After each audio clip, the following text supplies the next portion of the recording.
Nasab Wali Songo yang sampai ke Amul Fagih dapat dari mana? Kalau bukan nyuri. Ini gua nanya ya, kalau bukan nyuri dapat dari mana? Kan katanya tadi nasab Wali Songo nggak dipublikasi. Terus kalian hari ini koar-koar nasab Wali Songo di publik dapat dari mana? Sampai ke Amul Fagih. Apakah itu rakitan? Karena Belanda nggak tahu nasab itu.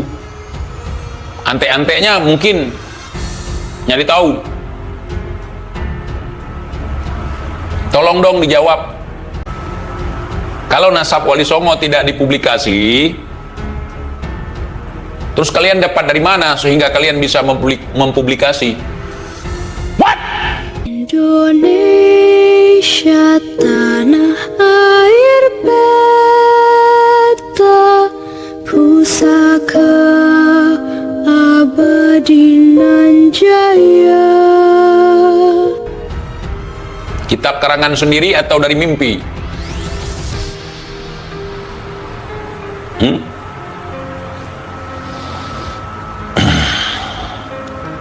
Nasab Wali Songo disembunyikan bukan karena takut dicuri, takut orang lain masuk mencatat anaknya ke dalam, bukan. Karena tidak sembarangan orang bisa masuk ke dalam keluarga orang lain. Tapi takut waktu perang itu dihilangkan sejarah Wali Songo itu. Makanya sekarang sudah mulai hilang. Ketika tidak bisa dihilangkan, dibajak, dibegal. Itu yang menyedihkan ya ikhwan. Peran Wali Songo di Nusantara ini makin lama makin hilang sejarahnya. Sebuah bangsa yang hilang sejarahnya itu bukan apa-apa lagi, saudara. Bangsa yang besar adalah bangsa yang masih mengingat sejarahnya, sejarah yang terjadi di masa lampau. Salah satu ajaran ilmu Belanda untuk menghilangkan sejarah kita apa? Jangan ungkit-ungkit luka lama. Itu kata-kata Belanda yang paling menyakitkan. Jangan ungkit-ungkit luka lama, itu akan menimbulkan perpecahan. Itu kata Belanda. Kalau kalian pernah dengar kata-kata itu, hati-hati. Kenapa? Suka duka yang pernah terjadi di masa lalu itu merupakan sejarah. Kalau dirubah, dihilangkan, dikurang, ditambah, itu bukan lagi sejarah, namanya dongeng. Makanya kalau ada yang bilang Wali Songo keturunan Bang Alawi, itu dongeng. Seolah-olah datuk kita tidak punya peran sama sekali di negeri kita. Akhirnya datuk orang yang datang kemari punya peran. Kita di sini jadi penonton.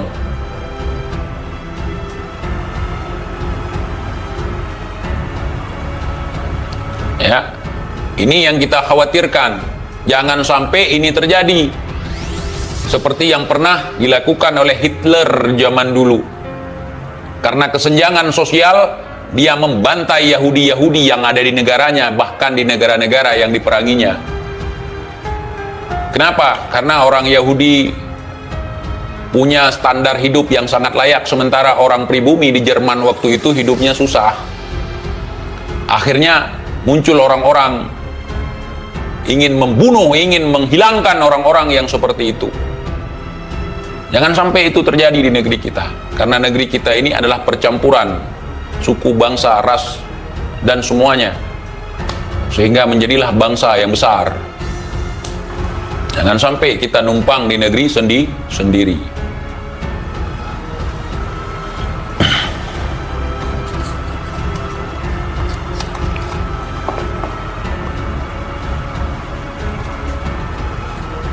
Yuk, jangan sampai sejarah kita ternyata gini, datuk kita itu bukan siapa-siapa, padahal yang paling berjasa, yang paling gigih berjuang dulu untuk memerdekakan negara kita adalah datuk kita sendiri. Tidak ada cerita bangsa lain yang rela mati untuk tanah air orang lain. Sejarah bambu runcing itu merupakan lambang perjuangan. Tetapi leluhur kita itu tidak berjuang hanya dengan bambu runcing. Kenapa mereka membuat cerita-cerita seperti itu? Biar terkesan datuk kita itu nggak pandai. Padahal pandai besi banyak. Mereka bisa bikin meriam, nggak pakai belina. Mereka bisa bikin pedang, mereka bisa bikin keris, bisa bikin mandau, bisa bikin rincung, bisa bikin kujang, bisa bikin celurit. Kok malah kita cuman dibilangin cuman bisa runcingin bambu? Kalau nggak pakai pedang, nggak pakai golok, gimana mau runcingin bambu? Pakai gigi gitu. Dan ingat, untuk sahabatku nih, khusus untuk sahabat TJ, kita nggak ada anti terhadap ulama dari luar negeri datang kemari, nggak ada kita. Bukannya kita kekurangan ulama di sini, tapi kita tidak anti. Namanya juga persaudaraan Islam. Kalau ada yang ilmunya lebih dari luar negeri datang ke negeri kita, nggak ada masalah kita. Bahkan Wali Songo itu bukan orang lahir di sini. Maksudnya bukan orang yang memang darah asli sini, tapi memang pendatang mensyiarkan agama Islam. Kalau kita anti terhadap ulama-ulama luar negeri, udahlah, kacau itu namanya, bodoh namanya. Ulama di dalam lokal pun kita ta'zimi, ulama yang datang dari luar pun kita belajar, kita ambil ilmunya yang bagus-bagus. Kan nggak mungkin ulama ngajarin yang nggak bagus. Makanya kalau kemarin kan ada anti terhadap kedatangan Habib Umar, itu saya nggak setuju. Terlepas ini dari polemik persoalan nasab, terlepas dari itu, kalau memang ada ilmunya datang, alim, nggak masalah. Ya, iya, teknisi-teknisi untuk pabrik aja diundang dari luar, nggak masalah. Pengusaha-pengusaha, investor datang dari negeri asing, kenapa kita nggak marah? Itu asing, bukan pribumi. Terus kenapa ulama yang datang dari luar negeri terus kita komplain?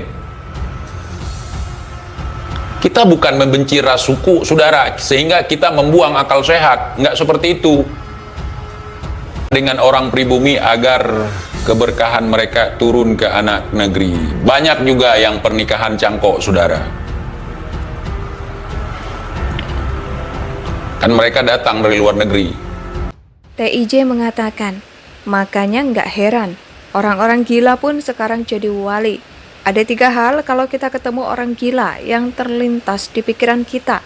Yang pertama, untuk zaman sekarang nih, gara-gara doktrin ada 3 hal kalau melihat orang gila. Pertama, kalian akan berpikir kalau itu waliullah, nggak apa-apa untuk berhusnuzon, tapi jangan aneh-aneh. Yang kedua, kita akan berpikir bahwa itu adalah artis yang sedang buat konten prank, Baim Wong misalnya. Yang ketiga, kita akan menganggap bahwa orang itu adalah intel yang sedang menyamar. Betul tidak? Ujar TIJ. Agama Islam aja agama impor ke kita kan? Diimpor, datang dulu, nggak lahir di sini.